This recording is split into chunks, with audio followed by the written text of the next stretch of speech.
família Maromba, beleza? É o seguinte, né? Esses dias eu assisti, né, o programa Bem-Estar e achei muito interessante, resolvi gravar ele e passar aqui para vocês, certo? Então, algumas dúvidas que algumas pessoas têm em relação à suplementação, então eu achei que esse programa ele foi muito instrutivo, né? Então, espero que vocês gostem, assim como eu gostei. Então, vamos lá.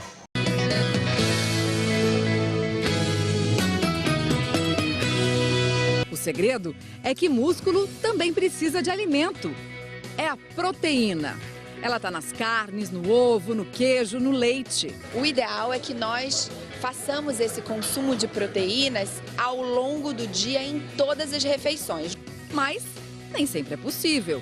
Até porque o corpo não absorve tudo de uma vez. É nessa hora que entra o Whey Protein. Essas proteínas, elas podem ser adicionadas ao leite. A dúvida é: O que comer antes ou depois do treino para garantir uma musculatura saudável? e você? Já ouviu falar da síndrome da fragilidade muscular? São 5 sintomas. Será que você tem? Será? Quem vai ajudar a gente a descobrir tudo isso é a geriatra, doutora Maísa Cairala, e também o nutrólogo, doutor Eduardo Rauen. Você tem dúvidas? Quer participar do programa conosco? Manda sua dúvida pra gente, liga 4002-2884. Ou então, usa a hashtag você no bem-estar. Vamos começar então aprendendo a colocar proteína em todas as refeições do dia para garantir a saúde dos ossos e também dos músculos.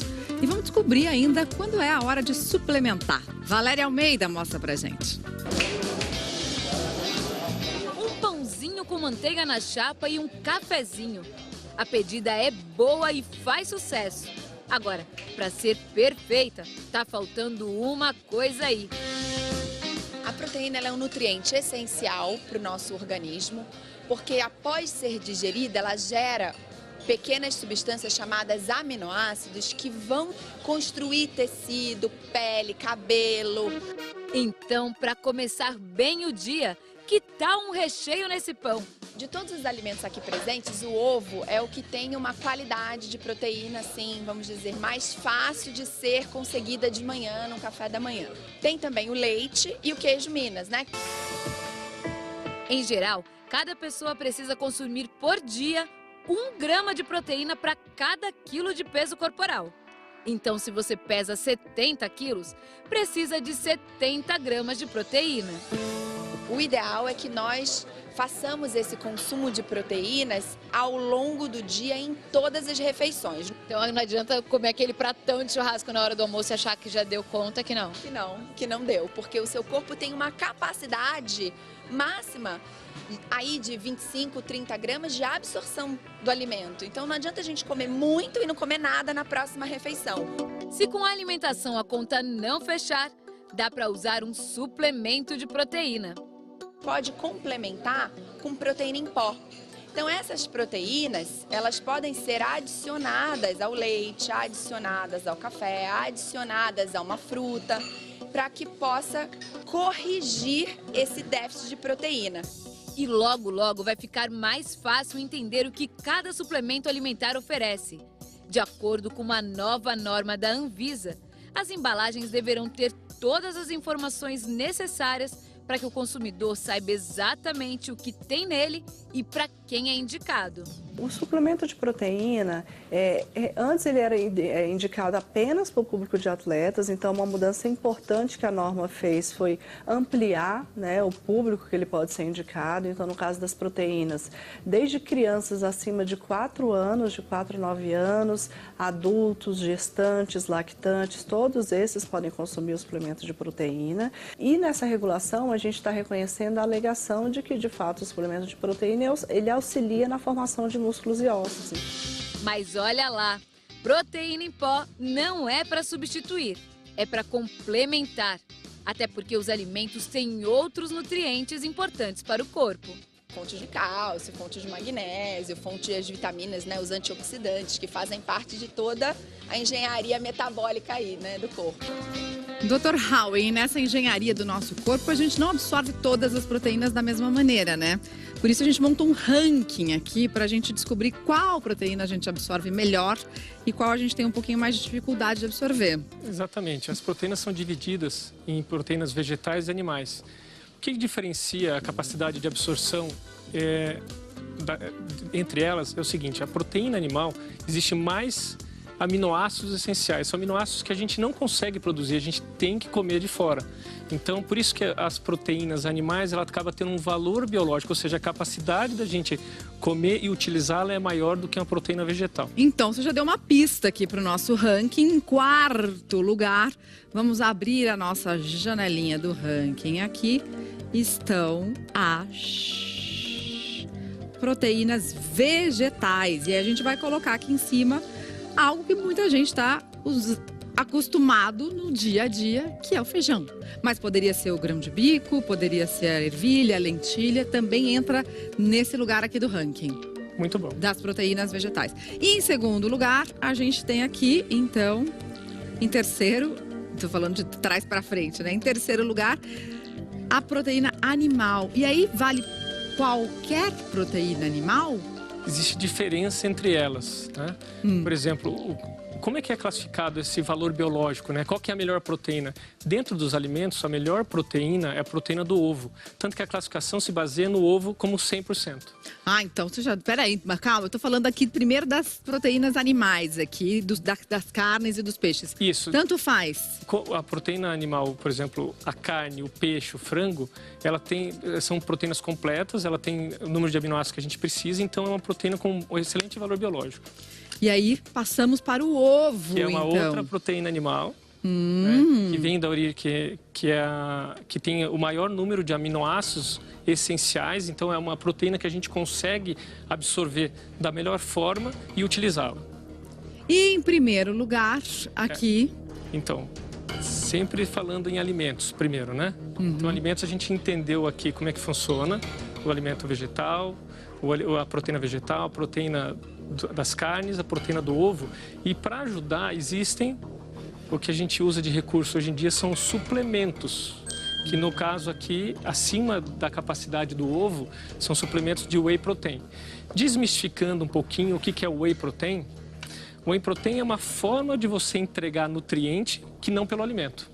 Então, às vezes, as pessoas falam assim, acho que é muito pessoal de academia, que era mesmo no início utilizado, mas a gente precisa entender que isso aqui é uma forma da gente entregar o nutriente além do alimento e de uma forma que a gente consegue, às vezes, complementar, lembra, suplementar. Não é substituir. Então, a gente consegue, por exemplo, pessoas com dificuldade de absorção, pessoas que fizeram cirurgia bariátrica, pessoas que têm dificuldade de ingerir ou que têm algum distúrbio, uma disfagia ou algum outro distúrbio de saúde, a gente consegue, com whey protein, suplementar a ingesta dessa proteína. Doutor, para dar sequência a exatamente essa questão aí, tem uma pergunta que chegou agora da internet, que vamos ver a Isabela. Olha só, quem é vegano mandou pela hashtag Você no Bem-Estar. Isabela Ferrão. Isabela Ferrão. Será que é parente? Não conheço. Qual é a questão? Para quem é vegano e quer tomar whey protein, poderia substituir? Então, no vegano, o vegano ele é um vegetariano que ele não tem nada de origem animal. Então, por exemplo, para o vegano ele não poderia comer como proteína, fonte proteica, as carnes, nem o ovo, porque ele não usa nem o leite, nem o ovo. O vegano é estritamente vegetal. Então, ele poderia ficar na alimentação com o grão de bico, com o feijão, com a lentilha, que são ótimas fontes proteicas, né? Mas existem também para esses veganos que, às vezes, para ele atingir a quantidade total de proteína, ele tem que comer muito volume. Tem que comer bastante proteína e acaba fazendo o quê? Aumentando muitas calorias. Então, para um atleta que precisa, imediatamente após o exercício, pegar e comer um pratão de feijão, de lentilha, é muito difícil.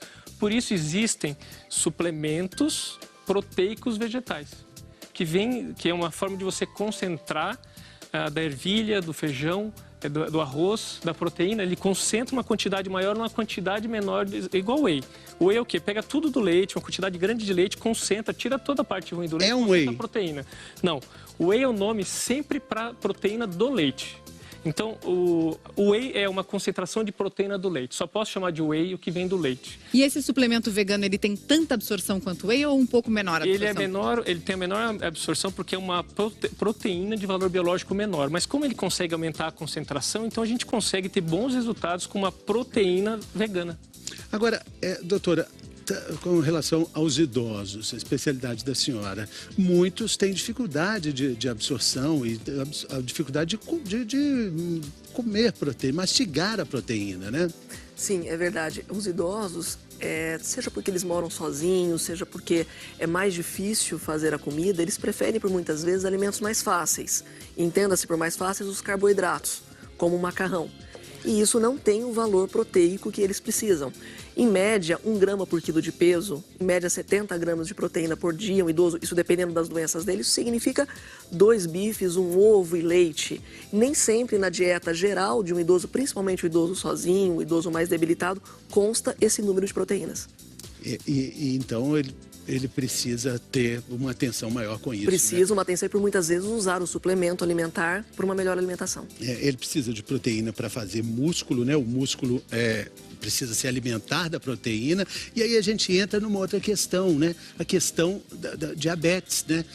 E o músculo é também importante para quem tem diabetes. Vamos ver aqui o açúcar como alimento para o músculo. Quem tem o músculo forte absorve melhor a energia do açúcar. Vamos considerar esse novelo aqui como se fosse o músculo. Aí, o açúcar aqui, o novelo. O que vai acontecer, doutora? Isso é muito interessante, principalmente porque o diabetes é uma doença extremamente comum, com envelhecimento extremamente prevalente no Brasil. Então, temos milhões de pessoas diabéticas. Isso é muito importante. Entendendo que isso aqui é um músculo, o músculo ele só funciona com glicose e ele precisa de insulina para que essa glicose faça o metabolismo dele, faça com que ele consiga funcionar. O paciente diabético, ele tem menos insulina. Então, olha aqui o músculo normal, chegou o açúcar, Isso, o açúcar ele funciona. é absorvido. Quando você tem perda muscular, então, diminui o músculo. Vamos só terminar essa parte aqui. O açúcar, a energia foi absorvida, o músculo funciona, deu tudo certinho. Agora, vamos considerar que não existe uma força muscular, não existe músculo.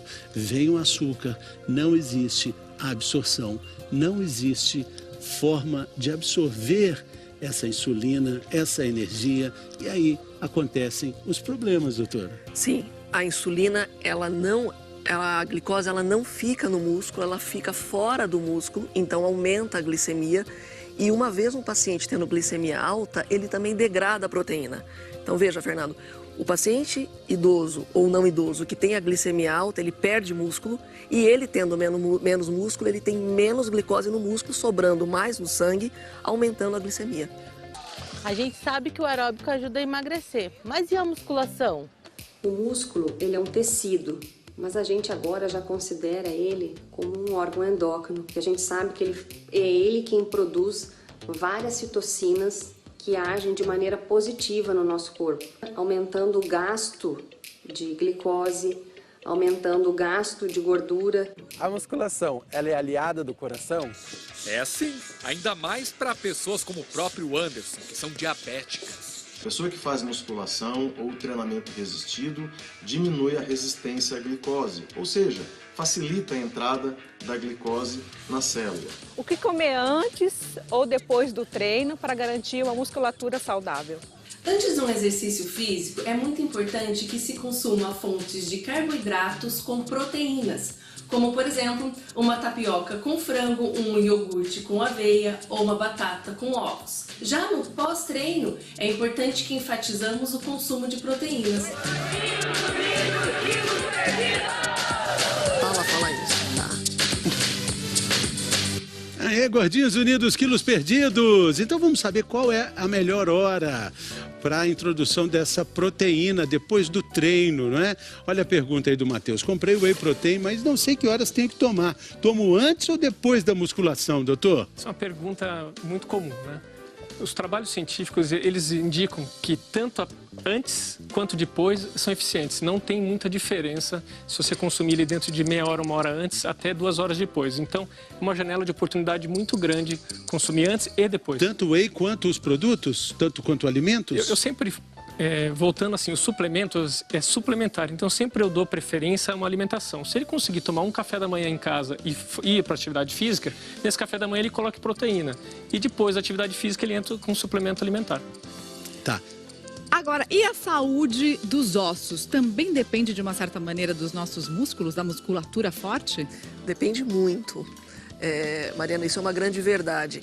O osso, apesar de nós entendermos que é um órgão rígido, ele tem um turnover, que a gente fala, ele se refaz a cada 28 dias.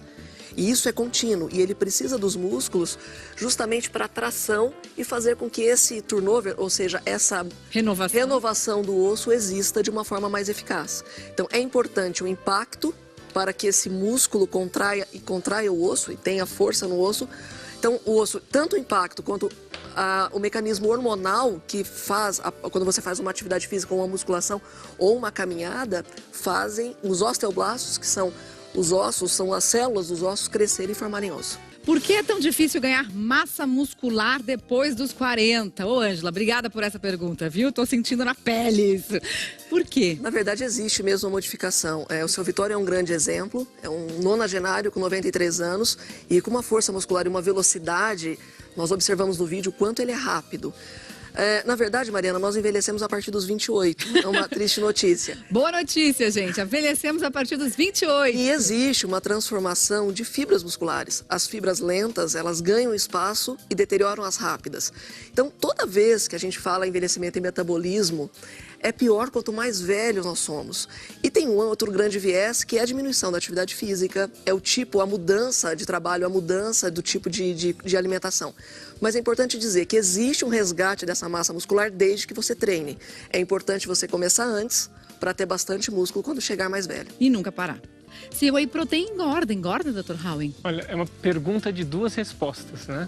Se tudo que você come no dia só acrescentar whey, uma dose de whey tem 100 calorias. 100 calorias. Engordando. Aquela colherzinha? Aquela colherzinha tem 25 gramas de proteína, que dá 100 calorias. Normalmente a gente usa 2. Depende da marca, mas para 25 gramas geralmente é uma. Isso, então, a resposta número 1, engordaria. Resposta número 2, o grupo de obesos que você colocou o whey protein, eles emagreceram. Porque o que dá saciedade é proteína. Então, no momento que você coloca o whey, essa pessoa acaba comendo menos de outras coisas. Então, é uma estratégia usada hoje para emagrecimento. Quer dizer, se você usar para comer menos, funciona. Exatamente. Sem engordar. Se só acrescentar do que você já faz, vai engordar. Aí vai engordar. Tá certo. Tem mais pergunta, tem mais dúvida. Vamos ver de quem? Quem tá falando? Qual é o Benedito? Tenho 70 anos de idade. Esse é o Benedito. Qual suplemento seria bom para minha idade? Tem vários suplementos no mercado, né, Eduardo? Tem vários e depende das doenças que você tem e da necessidade que você precisa. Por exemplo, um diabético é um tipo de suplemento, para o sarcopênico, quer dizer, a pessoa que tem pouco músculo é um outro tipo de suplemento. Então, posso dizer que tem vários e a gente precisa estudar o seu caso. Agora, tem uma hora boa para os idosos comerem proteína? Porque normalmente à noite é mais difícil, não é? Eles fazem uma sopinha, ficam com preguiça. Sim, é verdade. Inclusive, essa sopa à noite é que a gente não pode aceitar como uma alimentação. A sopa é uma entrada. O idoso, ele precisa de uma alimentação noturna, ele precisa comer à noite. O whey protein seria uma boa ideia se ele fosse tomado à noite, ou então de manhã, né? E aquele idoso que faz atividade física no meio do dia, geralmente à tarde, muitas pessoas preferem atividade física à tarde, também poderia ser à tarde. Então, a qualquer horário do dia, ele pode ser suplementado. Então, dica do bem-estar, gente. Sopinha não é refeição, é apenas a entrada. Não esqueça da proteína à noite. Pode ser whey protein, pode ser um copo de leite, pode ser um ovo, pode ser uma carne. Enfim, varie também e de acordo com a sua praticidade. Pergunta, mais dúvida? Vamos ver, vamos lá. Sueli, podemos comer ovos todos os dias? Gente, essa pergunta é desde o começo do programa, chega sempre pelo Falicom. Essa também veio pelo Falicom. Pode ou não pode? Eu como. Pode, como a gente falou, é um alimento com excelente valor biológico. Pode comer ovo todo dia, super tranquilo. Mais de um também? Pode comer. Sempre tem que ver no total do dia. Depende. Se a pessoa comer quase nada de proteína, por exemplo, um vegetariano que ele pode comer mais ovos para atingir aquela quantidade adequada de proteína. E o ideal é, tipo, botar menos gemas e mais claras? Não, os trabalhos mostram que é mais eficaz usar gema com a clara. O que antigamente a gente fazia isso, né? Tirava a gema, usava mais clara para ganhar mais músculo. Mas os aminoácidos contidos na gema, os aminoácidos essenciais são melhores para ganhar massa muscular. Então, ele completa. E o colesterol nessa história toda? Não, até melhora o colesterol. O colesterol que tem no ovo, a gente quase não absorve ele. Então, o colesterol que a gente faz, a gente sintetiza. Então, pode comer ovo despreocupado. Liberado. A suplementação também, tirando esse mito que as pessoas têm, né? Que falam que a suplementação faz mal. E eu já ouvi pessoas dizerem até que o suplemento ele tem colateral, né? Então, tirando um pouco o mito disso aí, né? Eu assisti esse programa, eu resolvi gravar ele e passar aqui para vocês porque eu achei muito instrutivo. Eu achei muito interessante mesmo. Parabéns aí para o pessoal do programa Bem-Estar, né? Então é um dos programas que eu assisto, recomendo. Então é isso aí, galera. Era algo que eu queria passar para vocês, que era falando sobre a suplementação. Achei muito interessante mesmo, né? Tem muitas outras dicas que eles passaram aqui. Então, cara, show de bola mesmo e até a próxima.